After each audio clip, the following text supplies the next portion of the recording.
Welcome back to Friday 50/50. Yay! Hello, you. Hello! I haven't seen you in ages. I know, it's been a while, hasn't it? I didn't like last week. Because you weren't in the room. I wasn't in the room. No. And I had to, no. What are we not going to happy. do so I you don't can know. be in there? I don't know. We'll have to rig it up so I can listen on another pair of headphones or something. Yeah. So our last podcast, some of you may have heard, was with Bernadette McKinlay, Bernie, who's in Brisbane. And so we did for the very first time remote, Yes. didn't we? And then we decided, well, we can't really have Danielle in the room like she always is because she'll only hear my side of the conversation and that'll be a little bit tricky. You're probably not an avid AFL watcher, but what they do in the AFL is they ask the coach a question, you can't hear the reporter's question, and then you hear the answer. So they have a press conference, which is like, what's that show where they say, who is the Queen? It was a very famous show out of America. Oh, yeah, that one. That one. What's it called? You know, that one. That one. It'll come to me. Anyway, it's like Yes, that. So the yes. coach will go, yeah, look, I think he's probably a couple of weeks out, probably an elbow issue. And you're like, okay, what did Who I are they see talking during the about? gut? Yeah. It's ridiculous. So Yes, that's what it felt like last week. So before we started, I thought, oh, yeah, I know how I'm going to start. Then we started talking about all sorts of interesting things, and now I'm like, okay, what am I going to start with? But I feel like I should start with my skirt because it's a public service announcement. Oh. Yeah, so for those of you who are listening, I'm wearing like one of those hippie floral skirts. It's beautiful. Thank you, I really like it. It's really And the pretty. public service announcement is it was from Rivers at whatever that crazy joint's called now on Wellington Street. Is it called Waterfall now? It used to be Harbour Town. Yeah. Water Pond. Watertown? Watertown. It's ludicrous. It's in the middle of the concrete It jungle. used to be Harbour Town, now it's Harbour Watertown. Town. Yeah, everyone knows the one. Anyway, it's got all the discount joints. But, of course, Rivers is closing. So I think Temu has killed everyone, you know, because Katie's is closed, Noni B, Rivers, all the more cheap or shall we say affordable choices, Miller's, all going. Miller's gone too. Anyway, it's been sad but a very happy ending for the shopper because, of course, everything's like 70% off. Ooh. Yeah, so this skirt was like $13. And then next week I'm starting dancing, which is part of what I'm going to talk about today. And I thought I'd better get some shoes because they said, wear your joggers. And I was like, joggers? So I went into Same Rivers. They had, as one might guess, I like this colour, hot pink Reeboks. Guess how much they were? How much? Guess. $40? $20. Oh, no way. $20. Yeah, everyone needs to go to Rivers at Harbour Town. I think they've got a few more days. And honestly, they've got men's, women's, they've got tons of shoes, they've got Do you know what the problem accessories. is? By the time this episode comes out, Oh, they might be shut. closed. Yeah, okay. PSA, check your calendar before you go. But Maybe yeah, it'll be yeah. like those carpet shops that always They say they're go, we're closing and then always it takes like 2 50% years off for them to closing close. sale. Maybe it the went one up. near us, like 20 years they've been Yes, closing. closing sale. That happened with bedding shops as well. Like it? carpets were always on special, and now beds are always on special. I need my always. mattress. Yeah, always. So it's all bullshit. Of Oh, course. yeah, good public service announcement. Yeah, so I needed to Oh, show you yeah, that. I'll go to Rivers. And then the thing I didn't know we were going to talk about, but now we must mention, is, of course, dating younger men when you're an older woman. So off this camera, off the microphone, we were talking about, like there's a meme and you were telling me about it and I've seen, I love it. For those of you who haven't seen it, it says, Cher's boyfriend's 25 years younger than her. Madonna is 40 years younger. Don't worry, ladies, if you haven't met your fellow, he just hasn't been born yet. And I don't know how much you want me to share about you, You can but, share. well, Danielle's been having a very nice time with a very young, very nice fellow. And, he's pretty young compared with Danielle, but actually you couldn't even really tell that you're much apart in age. It's true. Like you would not go, oh, cougar. And even if you would, you're like, I feel don't like care. I'm even past cougar. Like that's how bad it is. No, you're in cougar. You're Do in, you? oh, yeah. And you're so youthful looking. Oh, thanks. Yeah, or we could say he looks really old, but that's not true. That's not very You're nice. just youthful looking. So Thank anyway, I've been looking for a boyfriend for my friend. It's really, Yes. really hard going. Yeah. She wouldn't, I was talking with Bernie last week, she won't do gay, selfish. So anyway, and then you said, why doesn't she look younger? Yeah, and I thought, expand the pool. Expand the pool. And she's a very lively woman, Yeah. sexy, physically fit. But then we've got to think not every man's going to go in the older direction, right? I think a lot of women say they don't want to do that so much. But I've also heard, this is interesting, young women now have got all the rules they've got to follow, plastic surgery, no bikini line, lots of fakeness, and are very worried about such things. And I have heard some young men say that actually older women, they're much more relaxed and they're also more naturally a woman, which actually, surprise, men like actual women when they're heterosexual. Yeah. So they like the softness of women, they like their boobs when they're natural, they don't mind, crazy thought, they don't mind a little bit of hair on an adult. It's really weird. Yeah. Right? Yeah. Yeah. So anyway, there's just 2 PSAs for everyone. Rivers, And younger men. And I might have to install a pool and get a pool boy because, married. And then we recorded a podcast but didn't put it out because it was a tragic devastation. But the thing I do have to mention from it is on our table now, we not only have Poddy, my podcast potato that my beloved sister made that we have mentioned before, but you might see, those of you on YouTube, you can see a mauve bottle with a purple inside and a Mercedes symbol. That is the Mercedes perfume I said I was going to order. I did order it and I'm not going to give my opinion on it because I love Mercedes. Yes. And let's just say stick to cars, and it smells better on Danielle than it does on me, and now it's a little decoration piece. Yep. Yep. And we'll put up a little short on YouTube of the unboxing that we did. Oh, yes, we did. I actually don't know if I want to do it because we did, Grayson, is it called ASMR? Yes, thumbs up. So there's this thing that young people love. Sam loves it. It's something to do with their generation, and they love certain noises. For those of you who are young, I don't know how many of you there are listening, but it's this whole thing. So we do an unboxing with the perfume. We could do it probably as a short. It's not really my target market, ASMR. No, but I just think it'd be funny. It is funny. There is a lot of fingernail tapping. Like Sam said, too many fingernails, Mum. I said, I didn't know what else to do. And he goes, I quite like when you move the box in the thing. But, he was giving direction, was he? Yeah. He was like, no.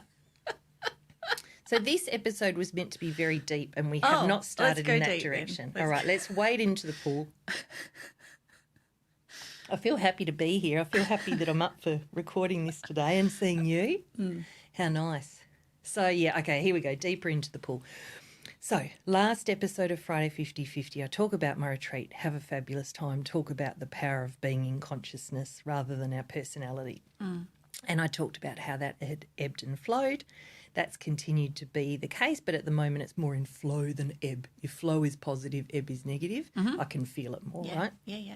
I had this very interesting experience yesterday or the day before, and I don't know if I was worried about something or thinking about something or meditating, and I had this feeling of this enormous compassion from my consciousness to little old me, personality, Tamara, right? I was like, oh, you poor thing, fancy having to suffer through that. It was both a lovely and strange experience of kind of being this one being that was aware of my suffering and had compassion for it. It's like 2 people in one. So that was both lovely and new. You and I spoke about on the podcast we didn't put out, we spoke about a fantastic interview with Martha Beck and what's that fellow's name? I only know him as the Diary of a CEO guy. but he's huge, right? Like millions of followers. Everyone would know him. Anyway, Diary of a CEO guy. Martha Beck's Oprah Winfrey's life coach. That's how she's most famous. I now am much more interested that she's in a throuple with 2 other women. I put that above being Oprah's life coach. That's fascinating. Anyway, she talked about, as a part of the thing she was talking about, she talked about consciousness and talked about this idea that we're talking about and talked about how the more people are able to access that part of themselves, which is fundamentally love, when you think about Jesus or Buddha or many of the religious faiths in their purest form, not their warring form, we are love. And then things get in the way of that. So she talks about how that shift towards that can change everything. And it's a very beautiful and inspiring concept for me. And I notice it myself if I see other people, the way I mentioned last time, as these beautiful consciousnesses. then I'm very loving to everyone, right? Because I'm like, hey, you, and I love the experience for myself. And then, of course, other people have a nice experience from me. And then I also have more compassion when I'm very triggered by people making what I would consider crazy decisions on a local stage or a world stage. And I go, all right, I think all I can do is keep up the love, man, because there's not much else I can do. But the more of us doing that, the less of the worry stuff, the less of the I'm right, you're wrong, and therefore potentially an opening of a new kind of less hateful reality, which would be a miracle. Yes. So that's been, like last time I spoke, ebbing and flowing, come and go. Of course, I'm still in the same situation hormonally, although we're doing some different things there that seem to be making a difference. But I noticed that depending on where I'm at hormonally, my anxiety will be much higher. And then I find it harder to access anything but that. Yeah. So my practice at the moment is reduction of resistance, and I will always try to talk myself out of anything and pick on myself. So if I'm anxious, I'll go, stop being anxious. Why are you anxious? Don't feel like this. You already know how not to do this, and just do this. What I think Martha Beck called it the downward spiral. Yes. Yeah. You think one thought, then you pick on yourself, feel worse, and end up in, quite the situation when you were meant to be feeling better from the self-talk. Yeah. So because I've always done that, and I've been fascinated by the idea of what's the access to something other, Martha Beck was on that Diary of a CEO podcast fundamentally to promote her book, Beyond Anxiety. Oh, yes. And what she talks about in that book is the left and right side of the brain. The left side of the brain is the society we live in. So fast-paced, productive, financial, surface level, very worrisome, very primal. Have I got enough stuff? How do I get more stuff? How do I look good to people? How do I look like a success? It's what I would call the grasping or frantic side of myself. Is the side I described when I said, well, my friend said how many likes would be enough. Or I go, what should I be doing now? What should I be doing now? What should I be doing now? Yeah. I don't think this is successful. Yeah. Oh, what's successful? Right. Yeah. You can hear it.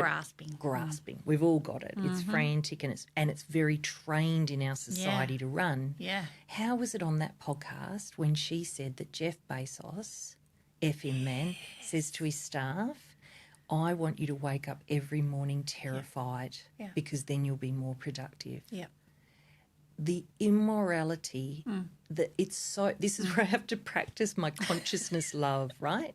Yeah. There's something about that fellow who's worth more money than most other people on the planet. There's only, one or two that compete with him, that he could say to people maybe earning $3 an hour, I want you to wake up terrified. Let's use it this way so I can access my compassion. He is very much in the left side of the brain. There's never enough. There's never enough money. There's never enough. I don't care what you feel like. Just make the fucking result I need to feed the never-ending machine of my ego and my greed and my whatever, right? He's not alone. We all live like that in the Western world. She also mentioned the Western world, that a sociologist did the study, and he calls the Western world, what was it, WEIRD was the acronym, Western, Educated, Industrialized. Oh, Andy reminded me of the R and the D and I've forgotten them. Western, Educated, Industrialised. We'll put them in the show notes. It's basically saying the way we've lived for a long time now comes from industrialisation. We've lost what it is to be an animal. Yeah.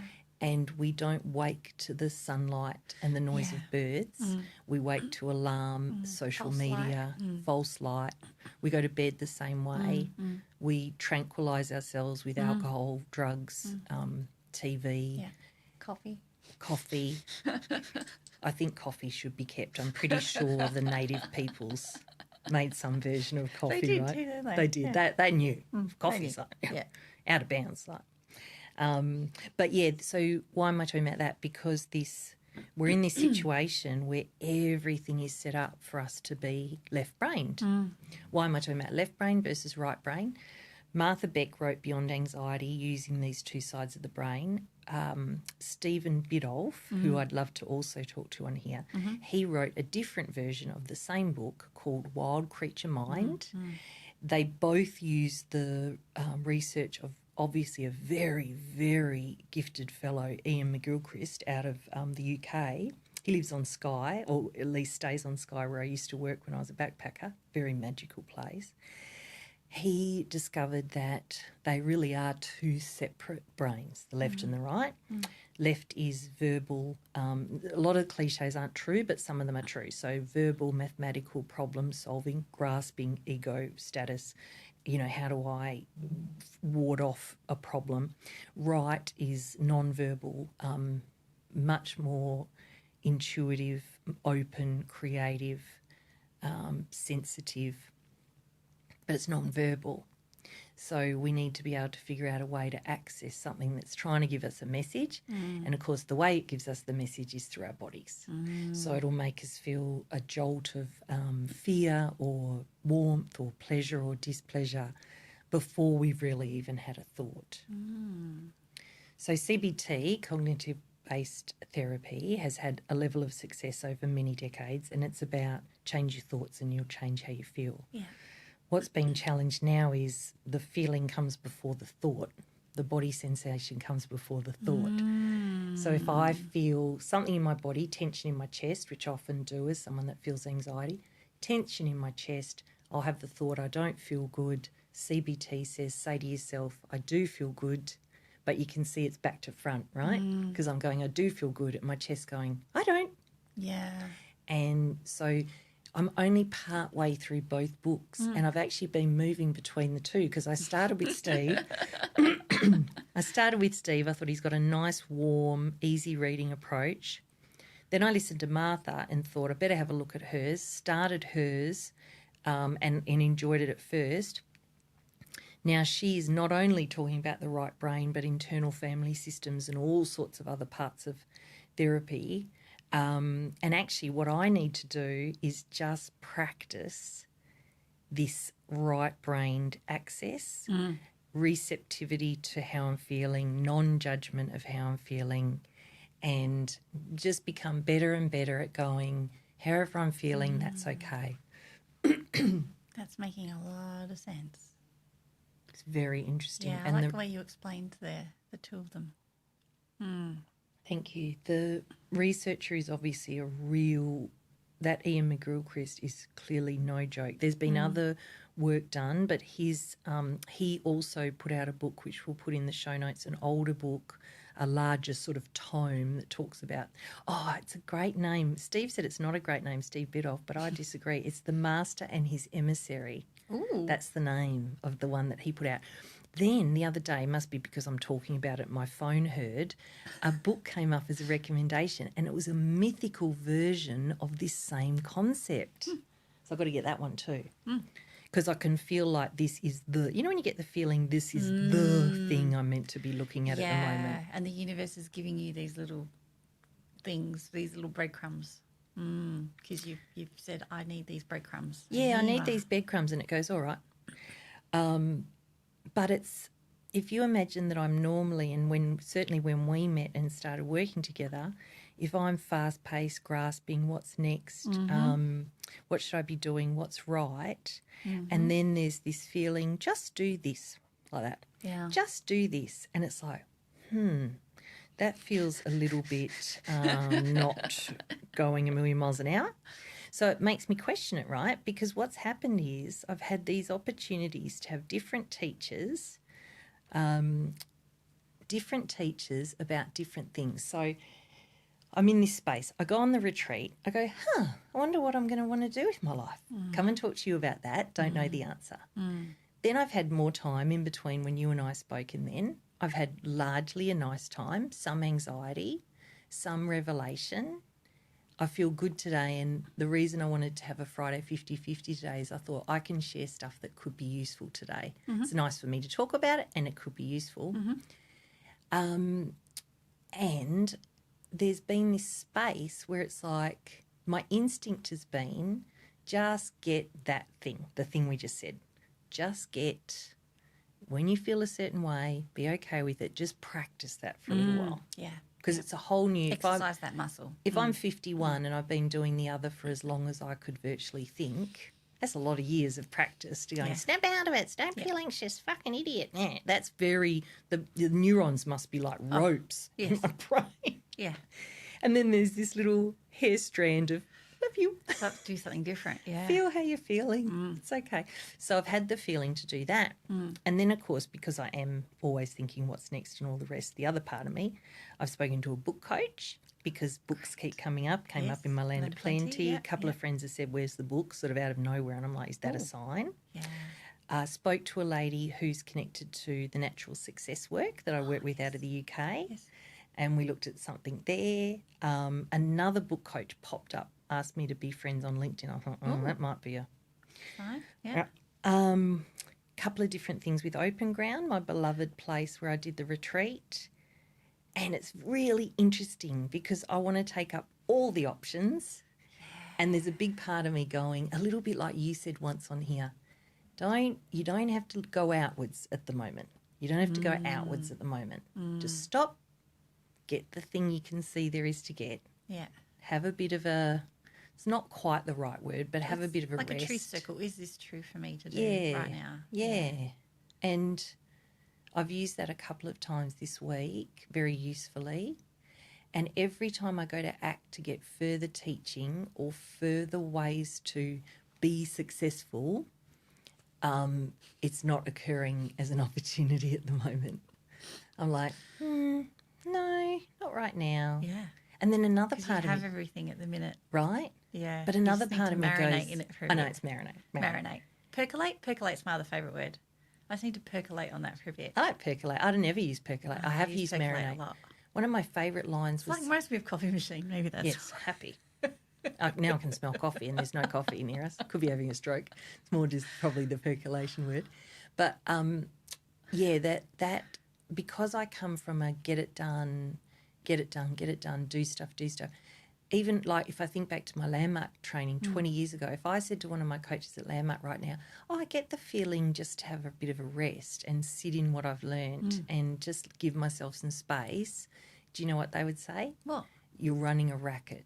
So their language, running a racket, means it's bullshit, it's your ego. And that's what I went. Sometimes it is. Sometimes it is, but at the minute I don't think it is. I don't think it is either. Yeah. Because that quiet part of me... Yeah. So when I spoke to one of the people that I was looking to work with, the perfectly lovely person, everything in me went, get off this phone call. I had to like hang out on the phone call, not to be rude. It was like, no, like that.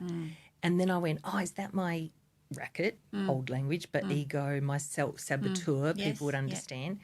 And I sort of sat with it quietly and I thought, no, it's not. No. It's Intuition. not. Yeah. Yeah. Yeah. It's not that. It's really listening to your intuition. Yeah. And one of the most interesting ones I had is there's someone I'm hoping to have on here, very, very, someone I respect very, very much. And it looks like they will be able to come on. They're interested in coming on. But they're very, very busy. They haven't been well. They've got a lot on their plate. And when I was talking to the person who's helping me get that person to talk to me, and of course you can tell I'm being confidential, I had this thought, do I want them to come on when they haven't been well and they're busy, and like, do I want to add this to... And that really challenged my sabotaging, right? Because it's been one of the people I really wanted to get. Yeah. I probably should do, spoiler alert, it's not Rue or Hugh. Okay, yeah, fair enough. Don't want to sell it too hard. They're probably actually, they're probably a more important person in the world in terms of the difference they make. Yeah. But they don't have the good drama of a Hugh or Rue. Anyway, I had this thought, hang on, why do I want them on? I want them on because I want to talk to them. I love them. I want to talk to them. And I was like, but that's not what this is meant to be about. Like when I have a guest, I always say, what do you want to talk about? We'll record it, and if you don't like it, we can ditch it. If you don't want to come on, no pressure. Just enjoy yourself. Yeah.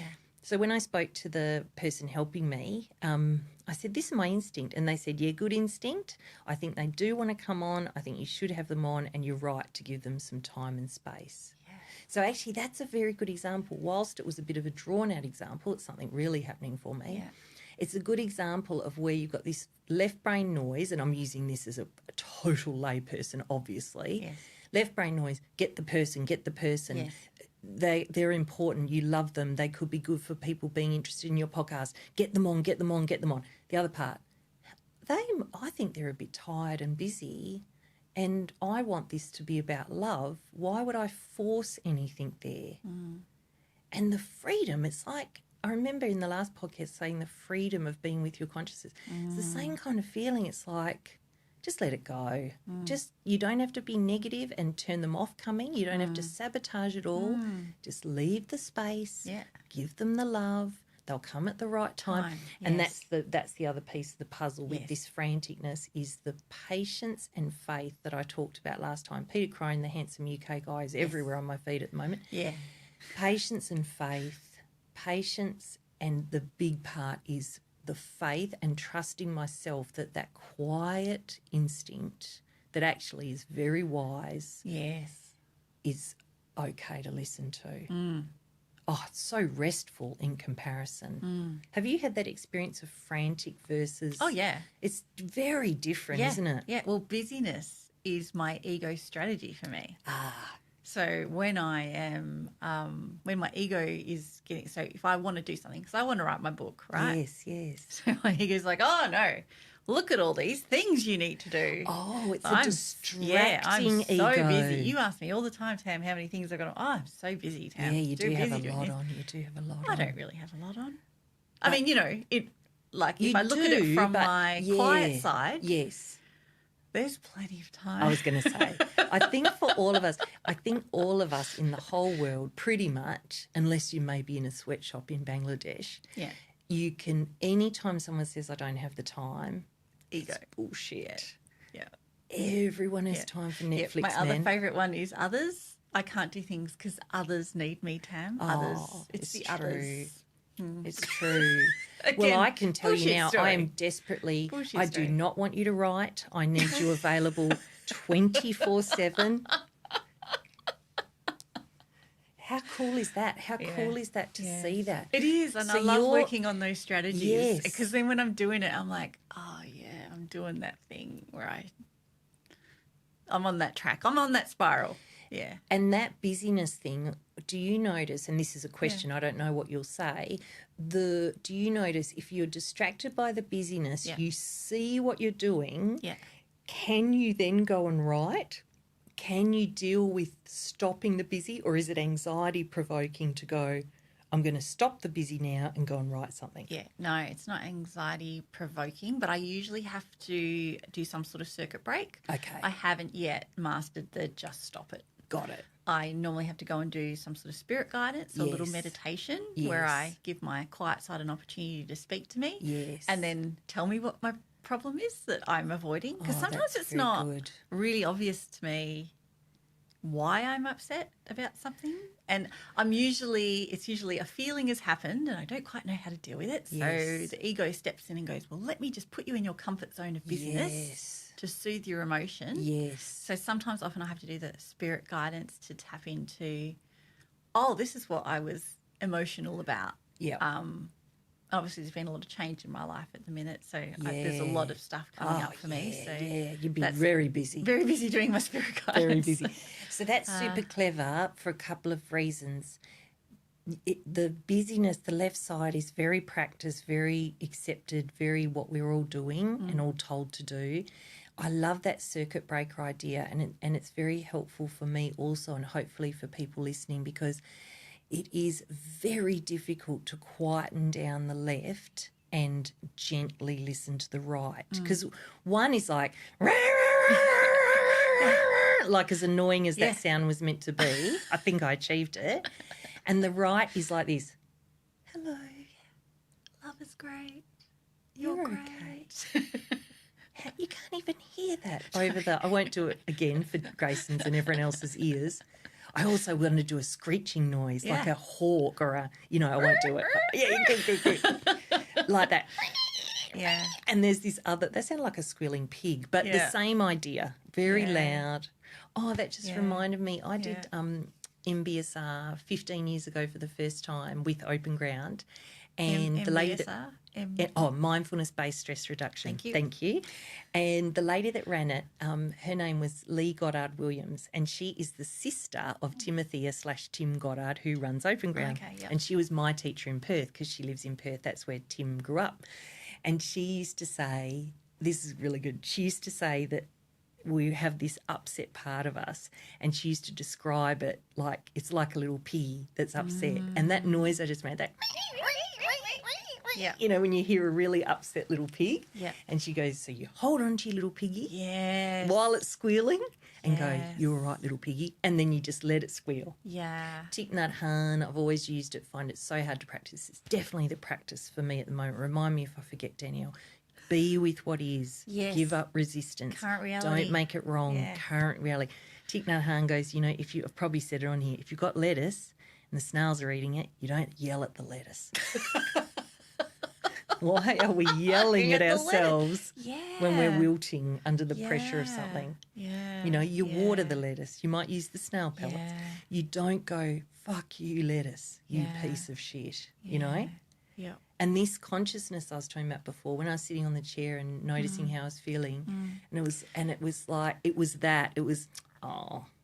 like Lee used to say, you hold on to you're a right little piggy. Yeah. You know, you're a right little piggy holding on to this little squirming, squealing pig. Yeah. So I love what you said about doing a spirit guidance. So some people will know that and will have done sort of natural success William Whitecloud work. Yeah. Many people won't have heard of that. Yeah. So it's what's your version, and when I say your, I'm talking to the listener, what's your version of a circuit breaker? Yes. I think some Yeah. people will do exercise. Yes. Some people will cook. Some Yes. people will paint. Some people will go in the garden. Yes. I think it's also important to recognise, like I was saying to you, it was easier for me to see the behaviours than it was to see that I was emotionally unsettled. So you use the busyness as a sign. The other one I do is I do what I call the shut up, shop and retreat.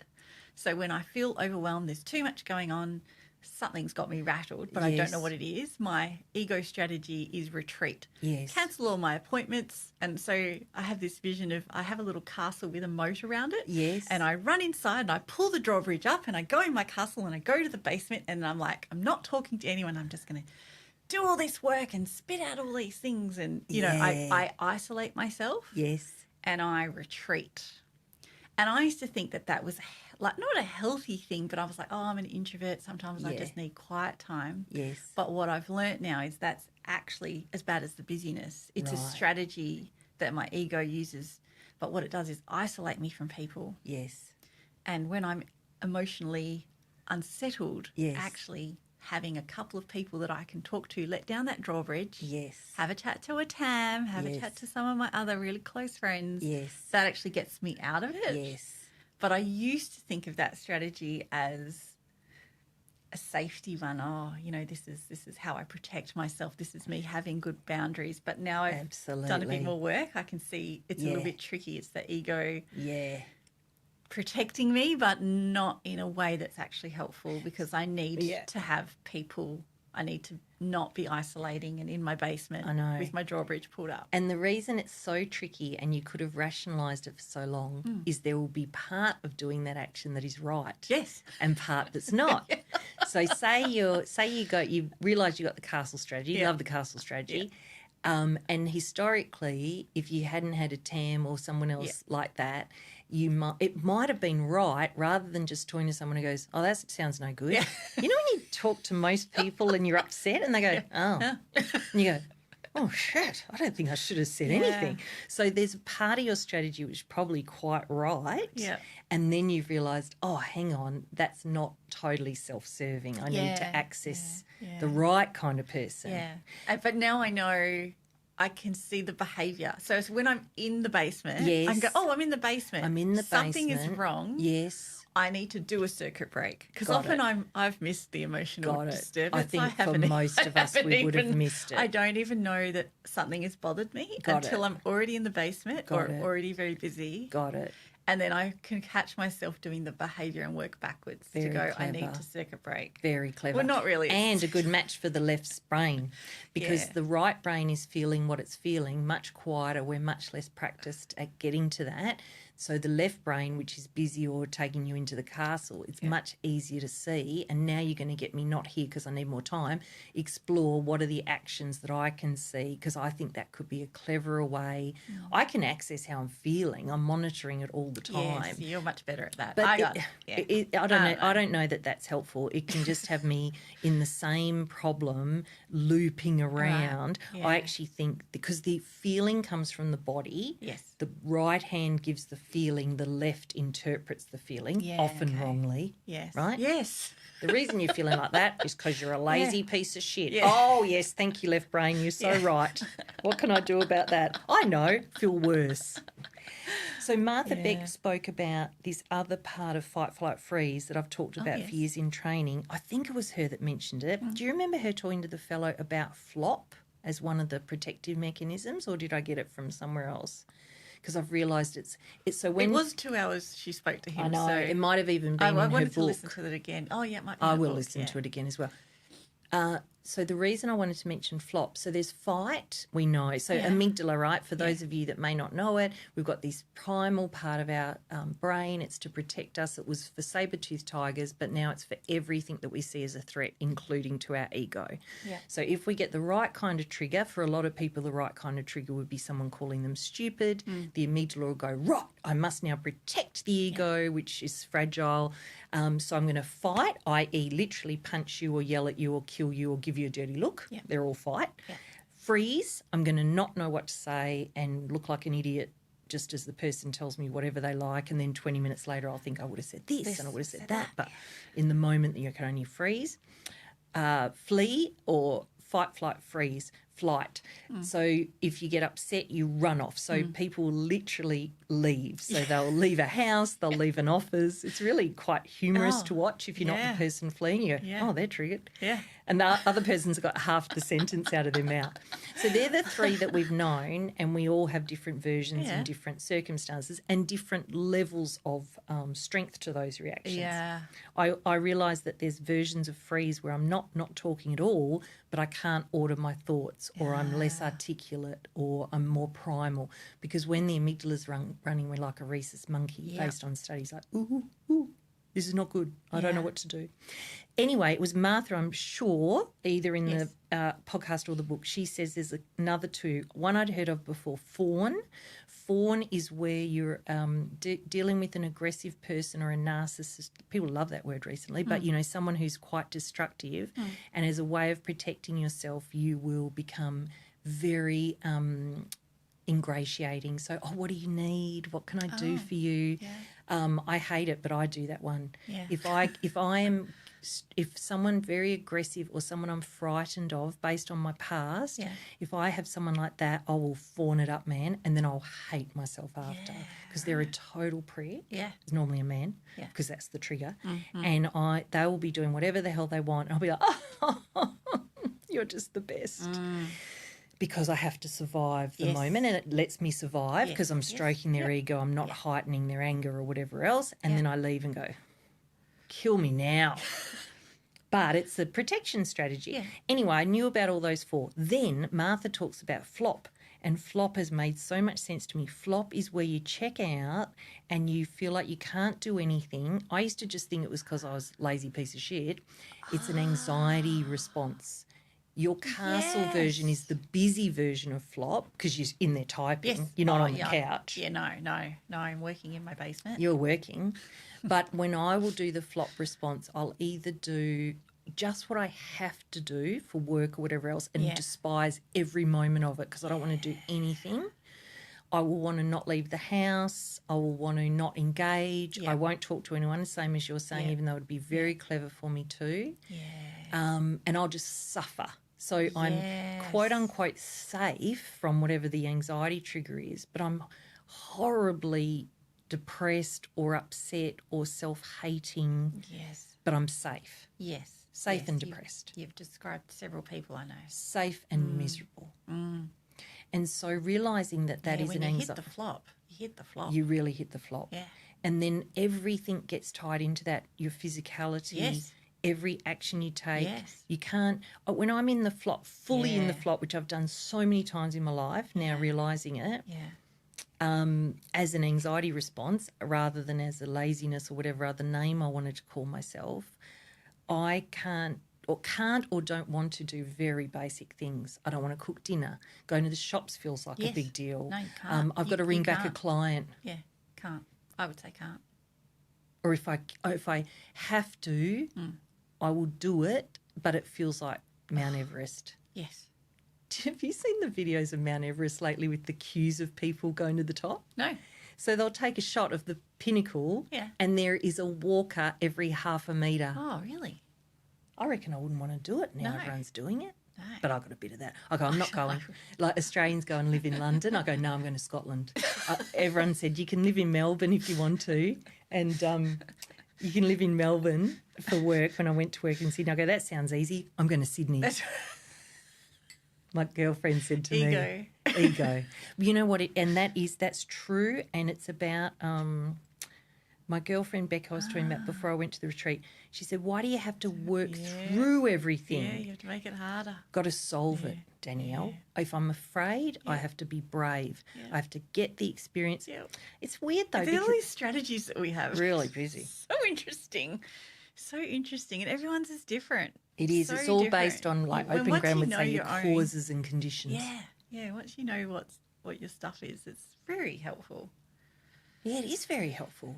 I've got to have a look more at what you were saying about what is the action I take. The flop is just one, for me, that's obvious. Being a beginner at this stuff, I find the action easier to identify than But my I actual don't think it's tap about- into my emotions. I don't think it's about a beginner. I think it's about everyone will have different things. Mm. So some people are more quote unquote emotional and will be able to say, I feel sad or I feel angry or whatever. Others won't. Some will find your Great strategy deal better. of my life being emotionally distant, so that explains. Well, that explains that. Why I have that strategy. well, that would be many people's preferred variety. Yeah. And then, of course, my variety's no better. Thinking I'm sad. What's useful about that? It's all the same stuff in a different Look outfit. at me, I've named all my emotions. Right? And they're all still getting me every day, all day. Well done. Don't they say that about people? They'll say people go to therapy for years and they'll understand everything about themselves, but nothing has changed. Yeah. That's a bit sad, isn't it? We don't really want the nothing to change part. No.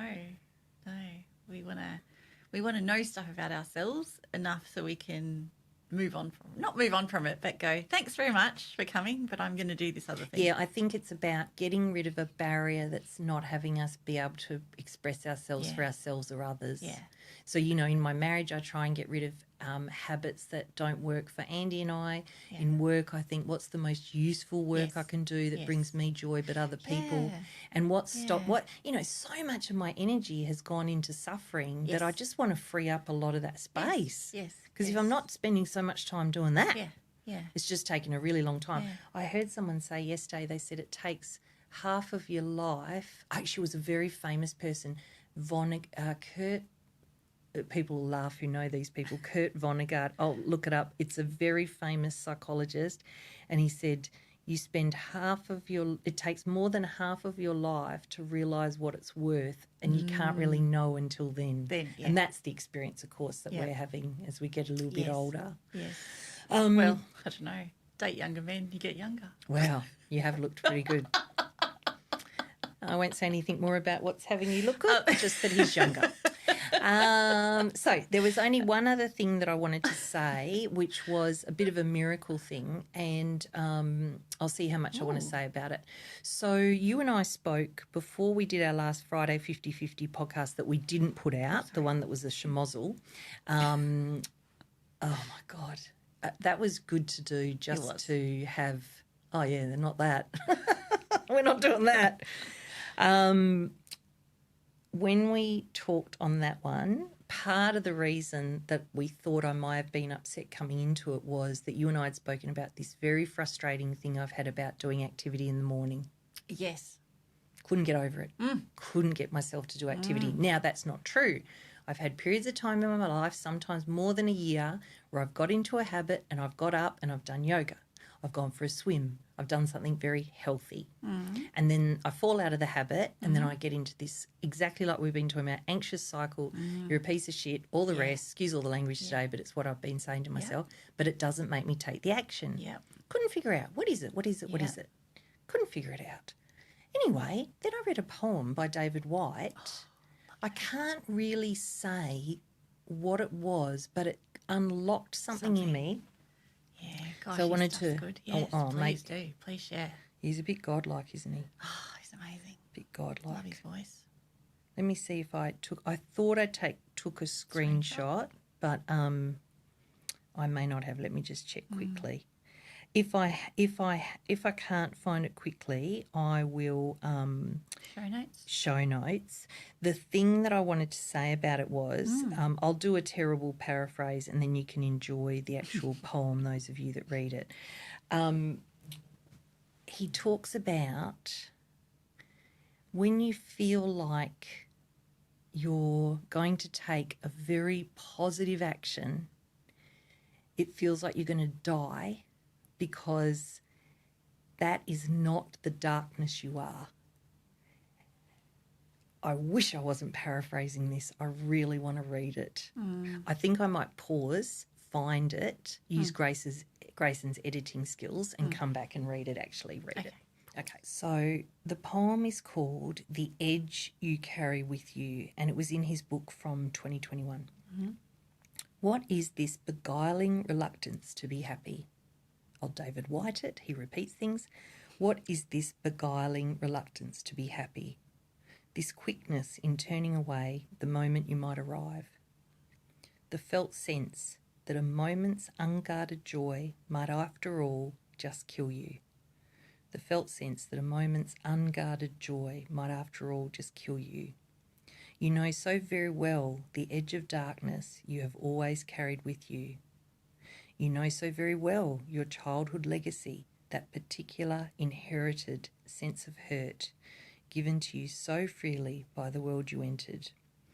And you know too well by now the body's hesitation at the invitation to undo everything others seem to want to make you learn.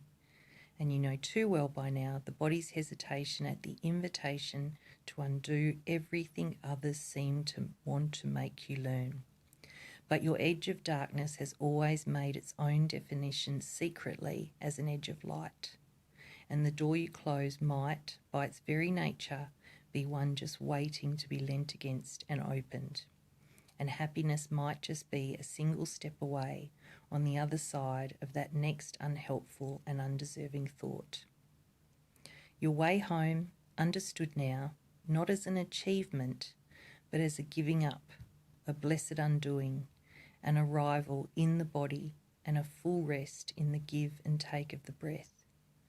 This living, breathing body always waiting to greet you at the door, always, no matter the long years you've been away, still wanting you to come home.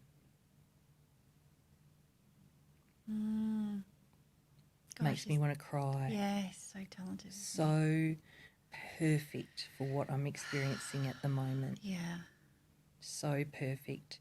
If anyone wants to read that, we'll put it in the show notes, but also David White's on Facebook, and White is spelt Whyte. You'll be one of 250,000 people that are following him on Facebook. Exquisite. And a good summary for today, I think.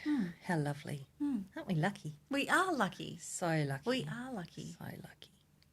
Yeah, awesome. Thank you, my love. Thank you. It's been nice talking to you. Yeah, I missed you. Yeah, I missed you too. And thanks for your wonderful contribution to today's topic.